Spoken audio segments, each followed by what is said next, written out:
Hola, encantado de saludarlo. Les habla Javier Paniagua. Yo soy editor en jefe de la revista IT Now y en esta ocasión tenemos a un invitado muy especial porque vamos a ahondar en la vida de Franklin Chan Díaz, este científico costarricense que ha estado en la NASA y ha visitado, ¿verdad?, en distintas ocasiones y hoy estará con nosotros para poder abordar un poco con la revista IT Now y poder ahondar en su trayectoria. Para eso le extiendo el más cordial de los saludos y hoy vamos a estar analizando acerca de las claves del doctor Franklin Chan para llegar al éxito. Dueño de Ad Astra Rocket, gracias por estar aquí hoy con nosotros, don Franklin. Con mucho gusto, es un placer. Bien, don Franklin, para poder hacer un balance de toda su trayectoria, inclusive estaba leyendo que usted en algún momento quiso desistir de este sueño, pero vea, tan alto que ha llegado, ¿cuál es esa valoración? ¿Usted en algún momento se hubiera arrepentido de haber desistido por tantos tropiezos en el camino? Bueno, eso es la realidad de la vida, ¿no? Las cosas vienen con muchas dificultades. Las cosas nunca son fáciles, ¿verdad? Eh, en el caso mío, yo tuve mucha suerte también y tuve personas que en el momento propicio, en el momento más, tal vez más necesario, intervinieron y me ayudaron a seguir adelante. Yo soy una persona muy testaruda, ¿no? No me doy por vencido fácilmente, pero de vez en cuando llega uno a un punto donde ya no puede más y tiene que desistir o simplemente, como dicen aquí, tirar la toalla, ¿no? Y ya, ¿verdad? Pero no fue el caso mío. Eh, sí, no llegó a tal extremo, ¿no? Yo estuve cuando llegué a los Estados Unidos por primera vez, tuve una época muy difícil, ¿verdad? Donde todavía no hablaba el idioma, no tenía dinero, no tenía realmente eh, dónde estar, no tenía familiares, no tenía el apoyo de todo el entorno familiar. Y entonces eso causó mucha depresión, mucha dificultad. Y yo, si hubiera tenido el boleto de regreso para Costa Rica, yo lo hubiera usado. Y bueno, fue una visión muy clara de mi papá, que me dijo que él no me iba a dar el boleto de regreso. Cuando yo me fui para los Estados Unidos, solamente me dio un boleto de ida, nada más. En aquellos tiempos eso se podía, hoy en día no se puede, eso no se puede hacer, ¿verdad? Pero en aquellos tiempos se podía y él sabía él me había dicho que iba a ser muy difícil y que yo iba a encontrar muchos tropiezos, muchas dificultades y que si él me daba el boleto de regreso, que yo estaría de regreso muy pronto por el apoyo familiar que necesitaba, ¿no? Y así fue. Y por dicha que no tuve ese boleto porque para poder, él me dijo, bueno, si usted necesita que lo regresemos, que lo regresemos a Costa Rica, simplemente nos escribe. En aquellos tiempos no había internet, no había correo electrónico, había teléfonos, pero era muy caro y muy difícil hacer una llamada internacional.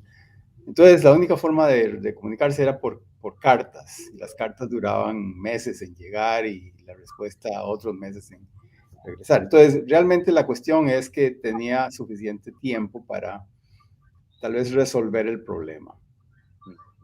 Y así fue. Después de cierto tiempo, uno pasa por esas penurias, pero poco a poco se va recuperando y ya la crisis pasa y las cosas empiezan a mejorar. Y eso fue lo que ocurrió conmigo. Eh, al final yo creo que al final de unos 6, 7 meses de estar en Estados Unidos, ya empecé a más o menos tomar el camino, conocer el idioma mejor, pude tener un trabajo pequeño, un trabajo en tiempo medio, No ganaba nada, es decir, muy poquito, ganaba muy poquito, pero por lo menos algo entraba de ingresos. de recursos. Entonces, pero no, las cosas no eran fáciles, nunca lo fueron, Y ni lo son, ni lo son. bueno, eso es parte ¿cuál es esa filosofía que usted tiene impregnada, don Franklin? Porque veo que, por ejemplo, pese a que leí en algún momento que usted hacía exámenes, tal vez no tenía, o tal vez, ¿verdad?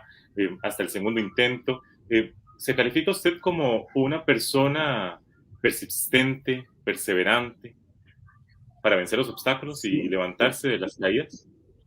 yo creo que sí, yo creo que esa es una de tal vez la clave que yo, por lo menos el elemento más importante de mi carácter es que soy muy persistente, muy testarudo, como me decía mi abuelito, ¿verdad? Un cabezón, me decía, es un chiquillo muy cabezón. Entonces, pero eso ha sido algo que me ha ayudado mucho, porque nunca las cosas me han llegado fáciles y he tenido muchas fallas. Realmente, eh, la mayoría de las cosas que he tratado de hacer me salen mal al principio, ¿no? Al principio, pero después de varios intentos y varias modificaciones tal vez al proceso, voy aprendiendo y empiezo a hacer las cosas bien. Entonces, yo soy una persona muy normal en el sentido de que nunca fui un estudiante brillante, ni tampoco fui el último de la clase, ¿no? Siempre estuve como el término medio, ¿verdad? ¿No? Un chiquillo promedio, nada especial.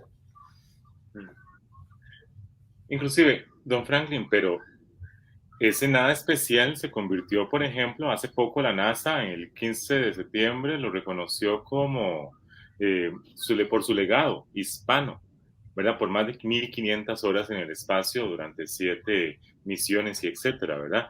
Eh, bueno, ese nada especial se convirtió en alguien ejemplar para todos, tanto para usted y para toda Costa Rica, don Franklin.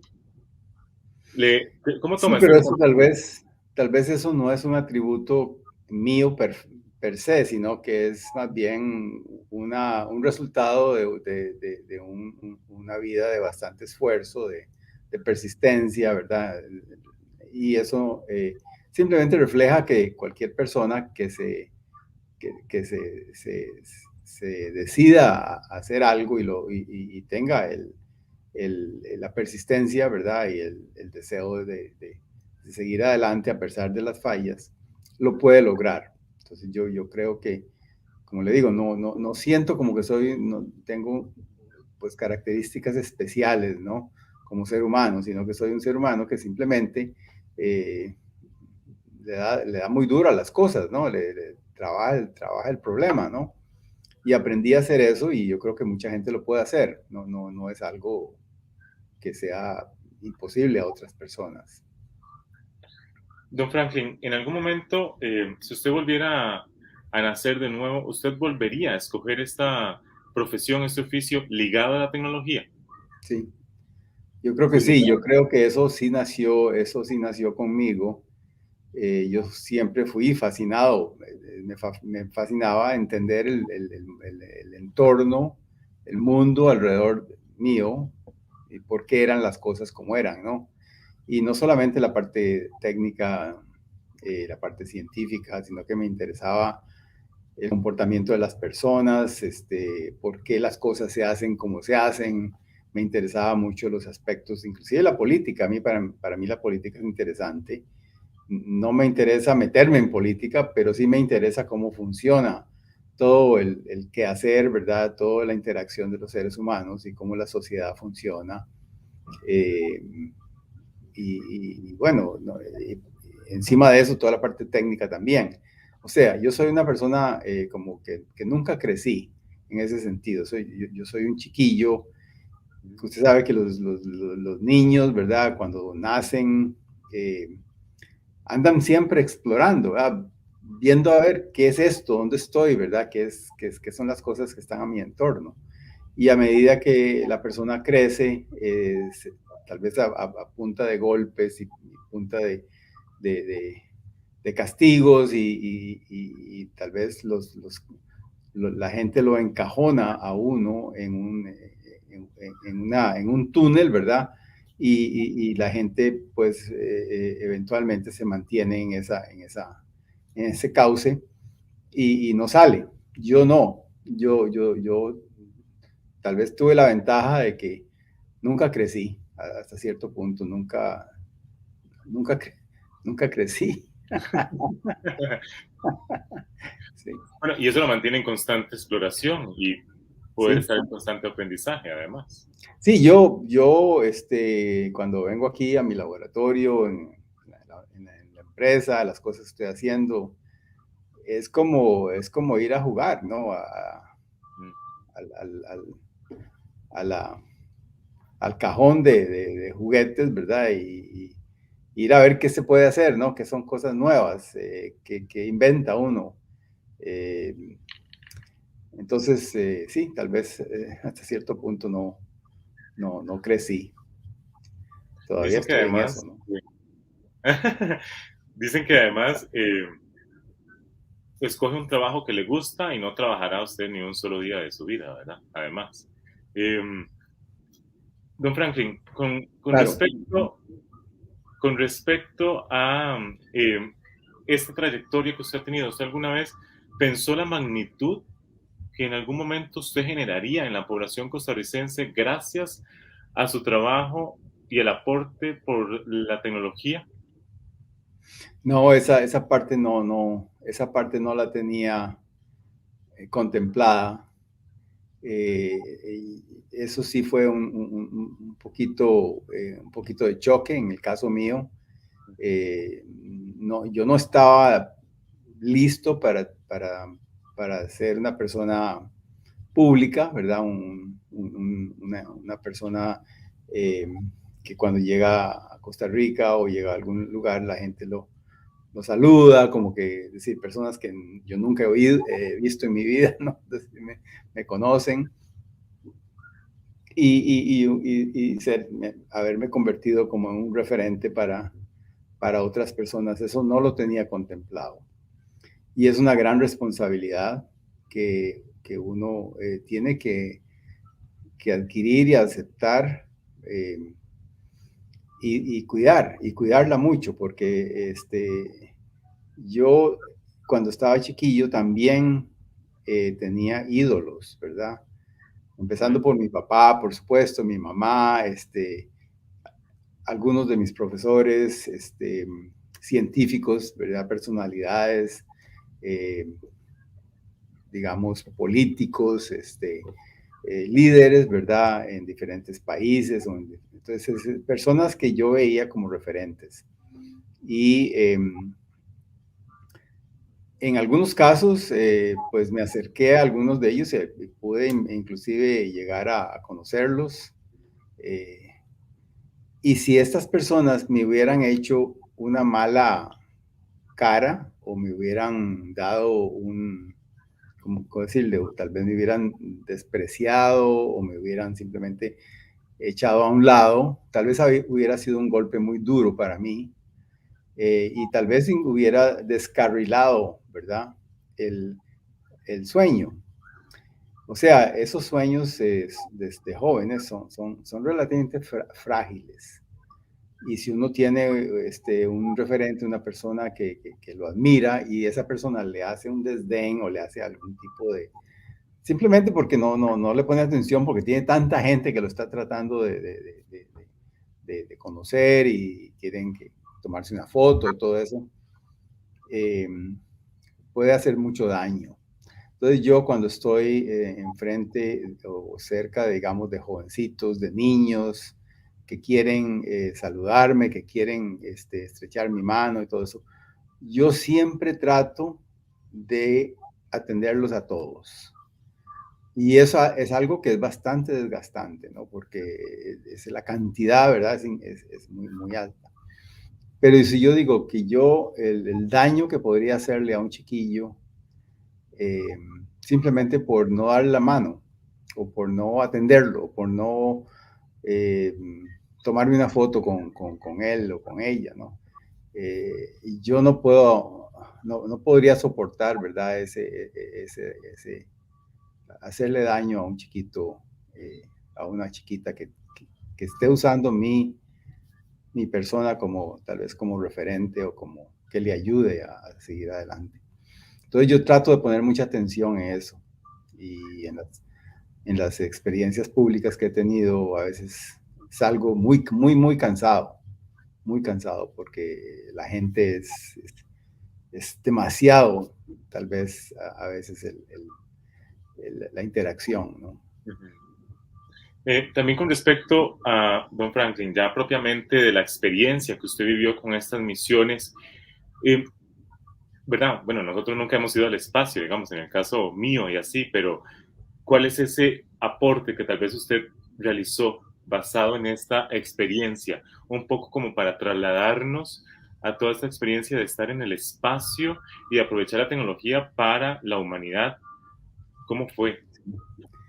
Bueno, fue para mí una experiencia, ¿verdad?, que me transformó completamente. Yo me imaginaba que iba a ser algo impactante, pero tal vez nunca me imaginé, ¿verdad?, el impacto real que iba a tener, ¿verdad? Porque una cosa es ver, digamos, las imágenes y estar entrenándose para todos los vuelos espaciales y todo eso.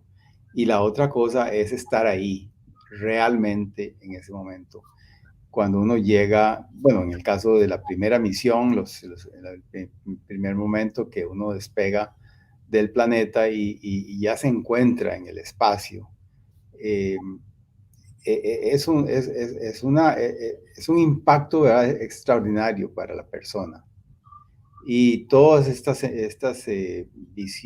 visión del planeta Tierra, que es que realmente es lo que domina el espectáculo por la ventanilla de la nave, es una visión que lo deslumbra a uno completamente, ¿verdad? Que, que lo transforma.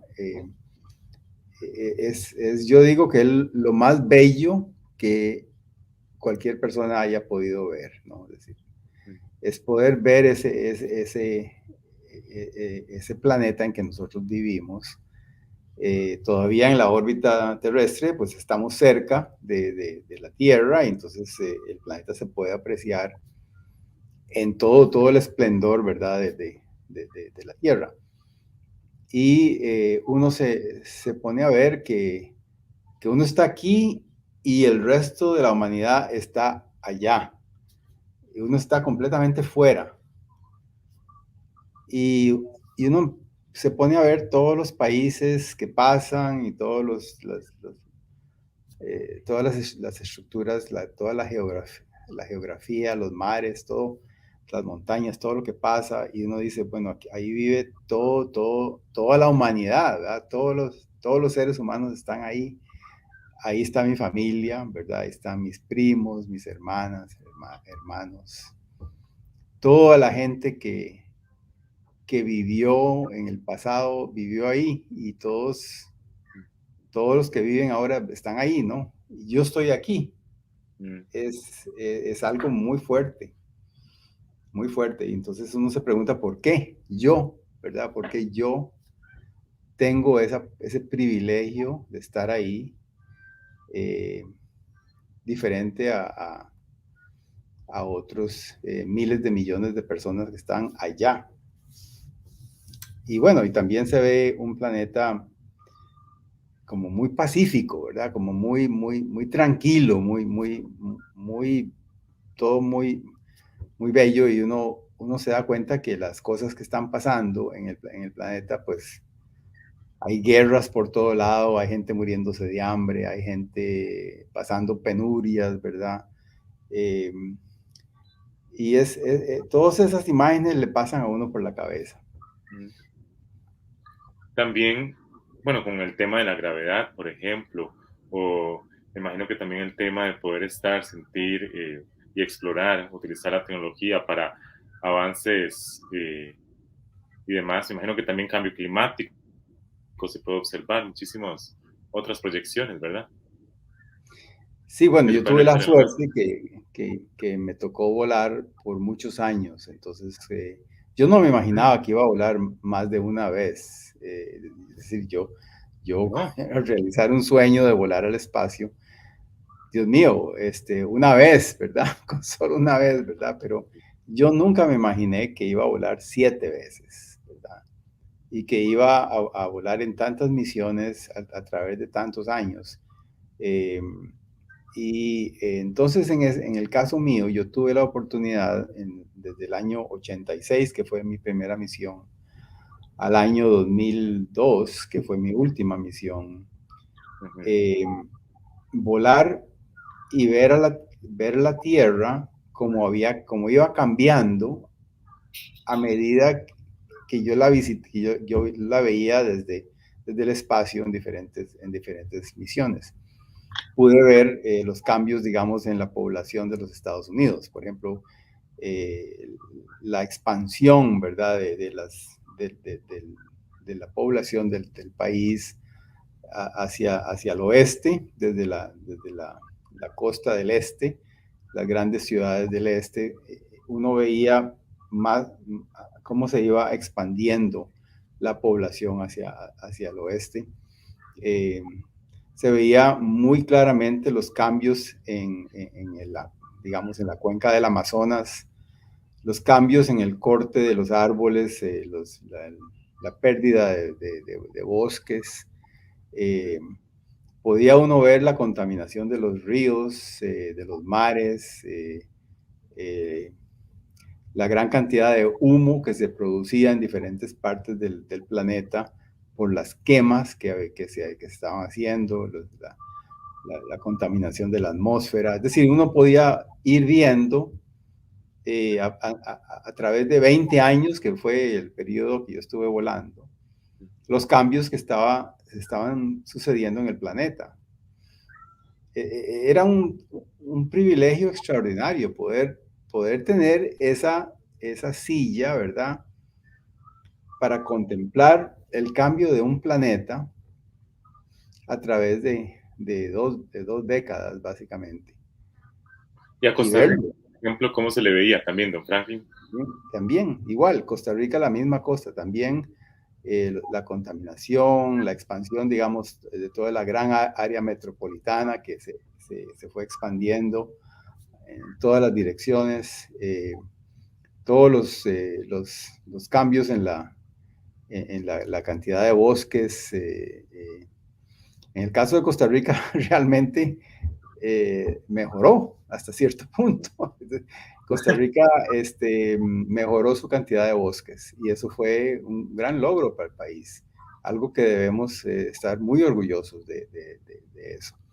Pero en general el planeta perdió y el planeta ha perdido y el peso de la humanidad es muy evidente cada vez más. Y lo que estamos viendo ahora con todas estas migraciones y estos cambios, simplemente la gente está moviéndose a lugares donde hay más oportunidad, mejores condiciones, porque las condiciones del planeta están cambiando y la gente tiene que moverse. Y eso lo está causando todas las migraciones que se están viendo en el planeta. Y estamos ahora ya chocando, ¿verdad? Uno con los otros porque ya no hay campo. Ujú. Ya no hay campo, ya estamos sintiendo que el vecino por acá está incursionando en nuestras tierras y el vecino por acá también y por allá los otros y así todo el mundo está levantando barreras ahora, poniendo barreras porque hay mucha gente y el planeta no puede aguantar el peso de la humanidad. Con respecto, esto me interesa también conocer, don Franklin, con respecto a su proyecto de plasma, de motor de plasma acá en Costa Rica, e hidrógeno y demás, ¿hacia dónde pretende llevar? ¿Cuál es la misión? Bueno, Además, este hidrógeno, ¿verdad? Más limpios y demás. ¿Hacia dónde quiere claro, llevar este proyecto para el país y el mundo? claro. Bueno, son dos cosas. Para mí es muy importante que el ser humano tenga el medio de transportarse más rápido, más lejos, para que podamos realmente convertirnos en una especie cósmica, ¿verdad? En este momento estamos todos en este huevito, ¿verdad? En este planeta que es el único que tenemos y lo estamos arruinando, ¿verdad? Bueno, el planeta, a pesar de que lo podamos cuidar, ¿verdad? El peso de la humanidad sigue creciendo y llegará el momento en que el planeta no va a tener suficientes recursos para alimentar a toda la humanidad. Entonces nosotros tenemos que ver como seres humanos, y estoy hablando ahora de 100 años, ¿no? O más, estamos hablando de tiempos muy largos, que eventualmente el ser humano va a tener que expandirse al resto del universo. El universo es obviamente inmenso y hay probablemente miles de millones de planetas similares al nuestro en las diferentes galaxias que hay. Y nosotros deberíamos ser capaces de movernos y expandirnos hacia afuera. No quiero decir que vamos a abandonar la Tierra. Más bien yo a veces pienso que la Tierra se va a convertir como en un parque nacional de la humanidad, eventualmente un lugar protegido, ¿verdad? Un patrimonio, ¿verdad? De nosotros los humanos, y la mayoría de la humanidad va a vivir fuera de la Tierra, en otros lugares. Pero como le digo, estoy hablando a cientos de años, ¿verdad? Pero cientos de años son unas 2 o 3 o 4 generaciones. Son chiquillos que son los hijos de nuestros nietos, tal vez, o los nietos de nuestros nietos. Hace unos días celebramos 200 años, nosotros de país, 200 años han pasado de que se formó la Costa Rica que hoy tenemos. ¿Qué pasaría, cómo estaría Costa Rica 200 años más? Cuando tengamos 400 años, ¿verdad? ¿Cómo estará el planeta? ¿Quién va a estar a cargo de esta cuestión, verdad? Entonces, yo estoy viendo ya a esa distancia. Eso es, entonces yo estoy desarrollando este motor de plasma que nos permitirá transportarnos a velocidades muchísimo más altas que las que nos proveen los motores químicos convencionales que tenemos. Eso es lo que estamos haciendo en el espacio. Pero en la Tierra, nuestra empresa está enfocada en la descarbonización. Nosotros estamos convencidos de que el petróleo y los combustibles fósiles tienen que terminar de usar, ya no se deben usar, porque están contribuyendo a un cambio climático muy, muy fuerte para el planeta. Entonces, ¿qué vamos a hacer? Tenemos que cambiar de combustible. Y eso para mí es el papel del hidrógeno.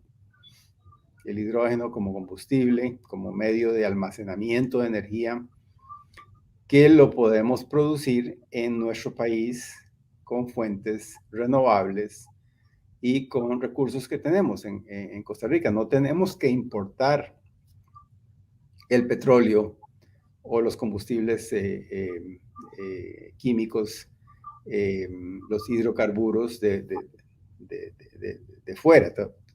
Tenemos la capacidad de producir nuestros propios combustibles en Costa Rica. Y eso es el cambio que hay que darle al país. Y en eso estamos.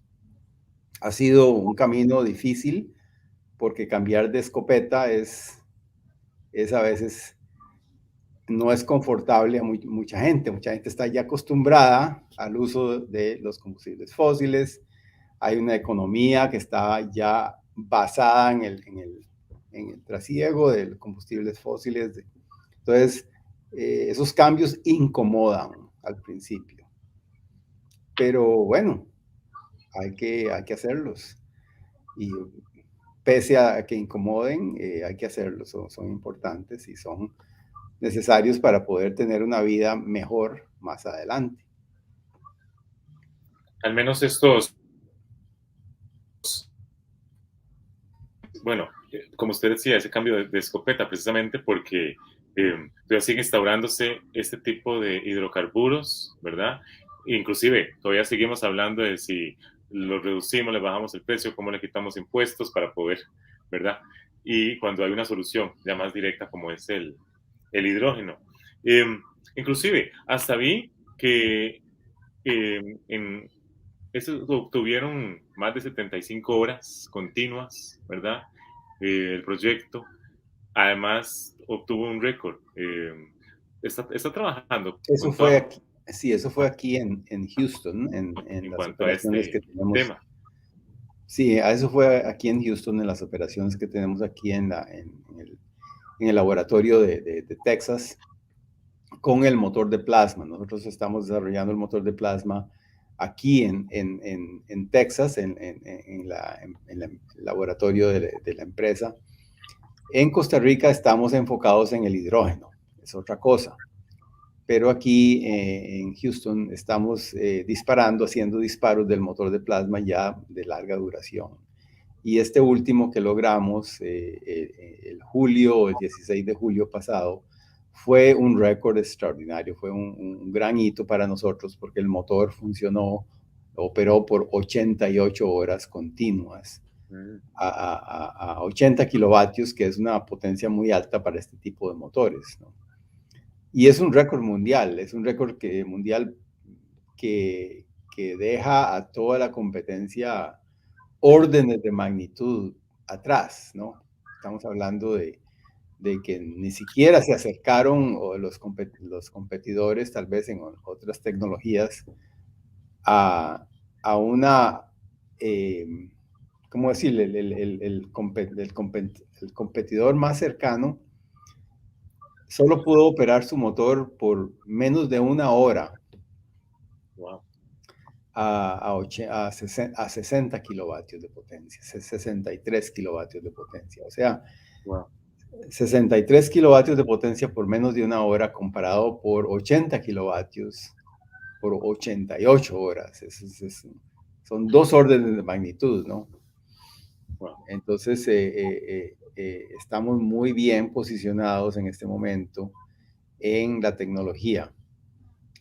Y ahora el afán de la empresa es movernos al siguiente plano tecnológico, que es construir con ese diseño que tenemos ya demostrado, construir un motor que podamos lanzar al espacio.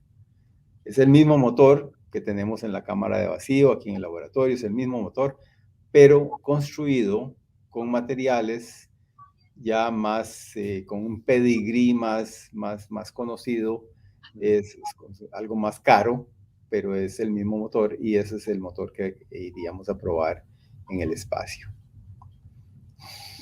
Muy bien. ¿Y cuál sería el objetivo con respecto El, a el objetivo es demostrar esa del plataforma motor de al espacio, propulsión. don Frank? El objetivo es simplemente poder demostrar esa plataforma de propulsión del motor, que el motor pueda demostrarse en el espacio y convertirse en el motor eh, que impulse los futuros camiones, básicamente de carga espaciales, ¿verdad? Porque este es como pensar tal vez en el motor diésel, ¿verdad? El motor diésel es el motor que se usa en todos los camiones. Usted, por ejemplo, no ve digamos, motocicletas, ¿verdad?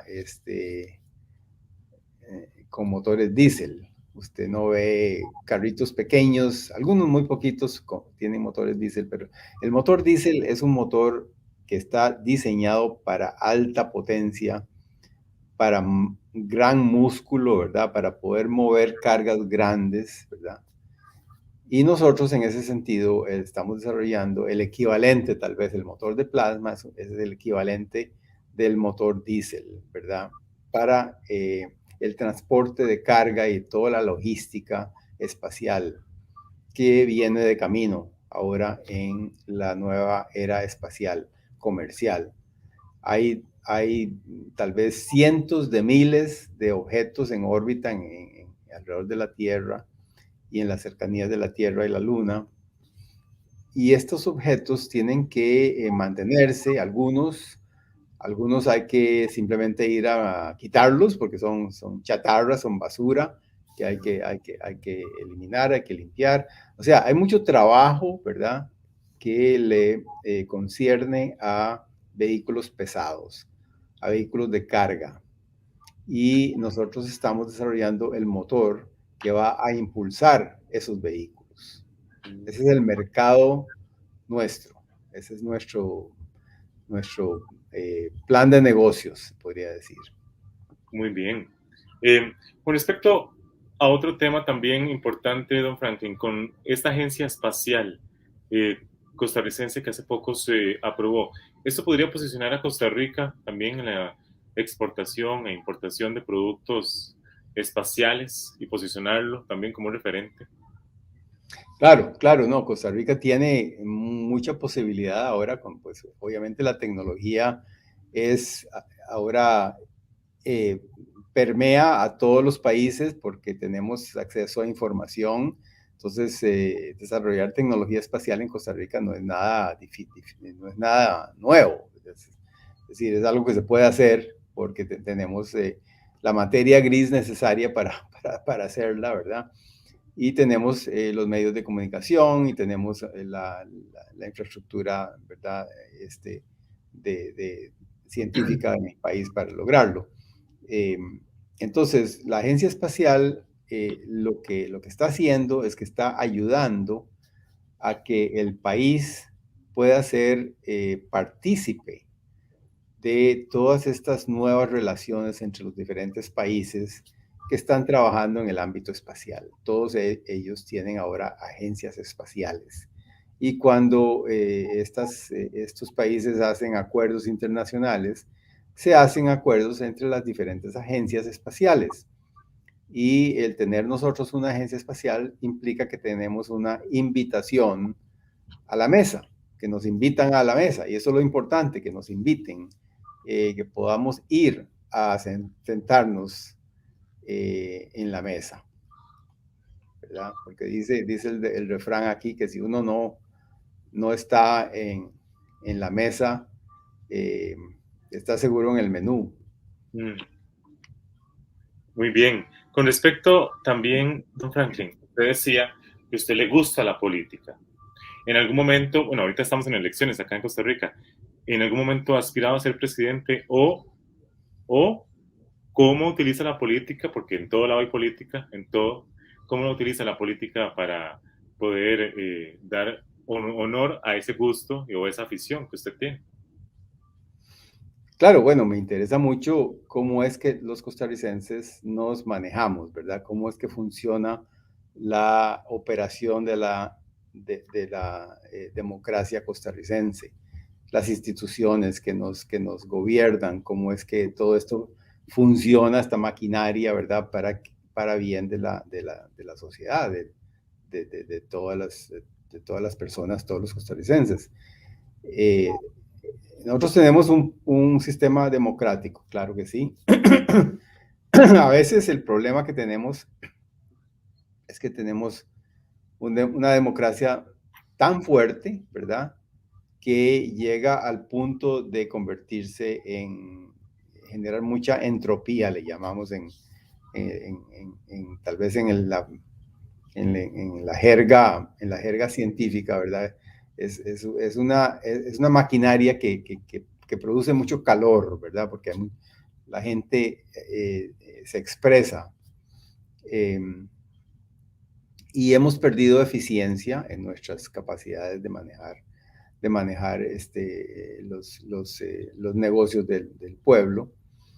Y bueno, a mí me interesa ver cómo funciona todo esto, porque si el país no tiene una infraestructura eh, política bien establecida, entonces va a haber caos, la economía no va a funcionar y eso va a impactar todas las actividades de todos los costarricenses, inclusive el desarrollo del hidrógeno, el desarrollo del motor de plasma, la educación, es decir, o sea, la política es algo importante para nosotros. Tenemos que conocerla. Bueno, don Franklin, también para añadir, me quedó pendiente. ¿En algún momento ha tenido alguna aspiración para ser presidente, por ejemplo, de Costa Rica? No es algo que me interesa porque me parece que yo puedo hacer más por el país como lo estoy haciendo ahora. Yo en este momento, yo tengo la ventaja de que no soy una persona alineada a un partido político. Entonces, realmente lo que a mí me interesa es que el país funcione y que funcione bien, ¿verdad? Que las instituciones funcionen bien. Entonces, yo puedo desplazarme bien en todos los ámbitos políticos, independiente de quién esté en el poder, ¿verdad? Porque tengo no estoy marcado, tal vez se podría decir, con un color partidista. Y me parece que es más efectivo para mí poder trabajar así. Eh, no siento que sea necesario para mí meterme a un puesto del gobierno, a un puesto político. Don Franklin, para convencer a cada vez más, porque hemos visto que las carreras más demandadas son las de tecnología, cada vez más, por ejemplo, hay mujeres en tecnología, ¿cómo hacer para que también las personas y las mujeres puedan darle un guiño a la tecnología? ¿Cómo hacer desde su parte? Sí, hay que empezar muy temprano. Esto ha sido un problema para nosotros, no solamente en Costa Rica, sino aquí en Estados Unidos también. No tenemos muchas mujeres y es un problema global, ¿no? En el sentido de la parte tecnológica, científica, fuera tal vez de las ciencias biológicas, ¿verdad? Las ciencias duras, la ingeniería y la física, eh, han sido un poquito escasas, ¿verdad? En acceso a las mujeres. Y eso tenemos que cambiarlo. Tenemos que cambiarlo. Y nosotros tratamos en lo más posible de buscar talento, mujeres con talento, para poder ir cambiando esto. Pero hay que empezar, yo creo, desde muy jóvenes, con las niñas desde muy jóvenes en la casa. Eh, que se les inculque, como se le hace a los varones, eh, ese interés tecnológico, ¿verdad? Y bueno, eso es algo que vamos a tener que ir cambiando desde, como le digo, desde muy niños. Le agradezco, estuvo con nosotros el doctor Franklin Chan Díaz, CEO de Ad Astra Rocket y científico costarricense. Gracias por haber estado aquí en IT Now. Ha sido todo un placer, don Franklin. Mucho gusto, Javier. Un gusto. Y gracias por dejar siempre el nombre en alto del país. Nos vemos. Hasta una próxima ocasión, don Franklin. Ok, bueno, hasta luego.